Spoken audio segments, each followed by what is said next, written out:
Good morning. Today is February 1st. We are 1 month down. It's crazy how fast it goes. But anyways, okay. And Pharaoh said unto his servants, Can we find such a one as this, a man in whom the Spirit of God is? Genesis 41:38. Even those who are without the light of the fullness of the gospel can recognize the hand of God upon someone if they are open to such manifestations. Joseph's unusual gifts were recognized and used by Pharaoh because Joseph chose to stand tall and to rise above the beggarly elements of this world. In him the Spirit of God dwelt. From him the Spirit of God emanated. Standing on higher ground, Joseph was able to lift other souls. Having the fire of faith burning within his own heart, he was able to light that flame within others.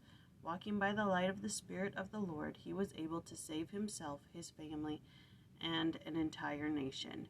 Who can judge the infinite influence of a righteous and God-fearing man or woman? That's a very interesting point. Who can judge the influence of a righteous person?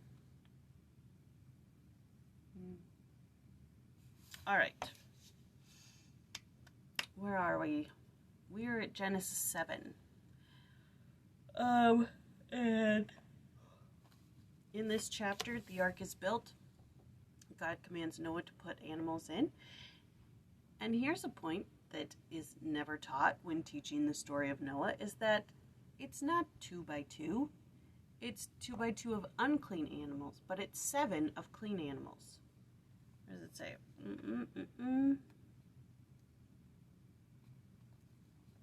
Of clean beasts and of beasts that are not. Where was that? I read it. I know I did. Oh, here we go. Of every clean beast thou shalt take to thee by 7s, the male and his female, and of beasts that are not clean by 2, the male and his female. That's something they don't teach. All right. But we've got... I need water down here. I've got 3 things. I've got 2 verses to talk about, and then I've got a point of interest. So first, they want to talk about obedience, which is in Genesis 7, verse 5.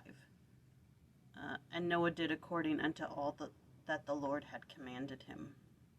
What more sterling epithet than this can be found to summarize the life of one of God's chosen servants? If we aspire to an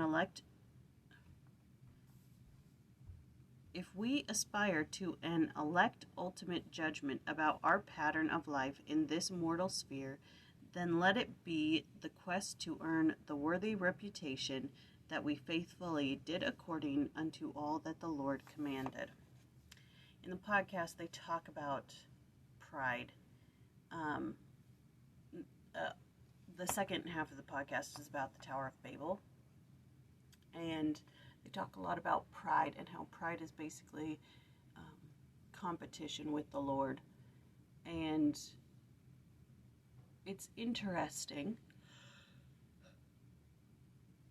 here that when we fail to do or keep the commandments or live up to the standards of the church or the whatever you want to call it, here the not doing according unto all that the Lord hath commanded, I don't know, for some reason it's connecting in my brain, this pride and this humility of keeping the commandments.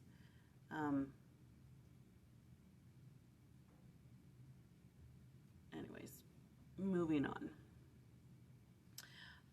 Genesis 6 through 24, a worldwide flood. So they take the animals in, it's flooded, and 150 days? Yeah, 150 days the flood prevailed on the earth. The sanitizing flooding of the earth at the time of Noah was not a localized phenomenon, but worldwide in scope, as Moroni confirmed in his statement about the mission of the prophet Ether on the American continent. For behold, they rejected all the words of Ether, for he truly told them of all things. from the beginning of man, and that after the waters had receded from off the face of this land, it became a choice land above all other lands, a choice land of the Lord. Wherefore the Lord would have that all men should serve him who dwell upon the face thereof. And that's in reference to the American continent. So there's just that. And then this point of interest. According to Babylonian scholar H.W.F. Saggs, it is beyond doubt that certain of the stories in Genesis have some relationship to Babylonian or Sumerian myths. The flood story has a very close relationship with so many details in common, such as the sending out of birds from the ark, that there can be no doubt that the accounts of the flood in Genesis and in the Gilgamesh epic have ultimately a common source. Biblical scholar John Bowker describes the Mesopotamian story, the Epic of Gilgamesh, discovered in 1878, written on clay tablets. A detail of the cuneiform flood tablet is shown above. In the library of Ashurbanipal in Nineveh concerns a hero called Unapishtim, who is the parallel figure to Noah, and like him is saved from the coming deluge with his wife, family, and selected animals in an ark, while the rest of humankind is destroyed. The similarities in the circumstantial details of the stories are striking and open up the possibility of dependence of some kind. The ark is constructed in a similar way. The birds sent out from the ark are the same, and the ark lands on a high mountain.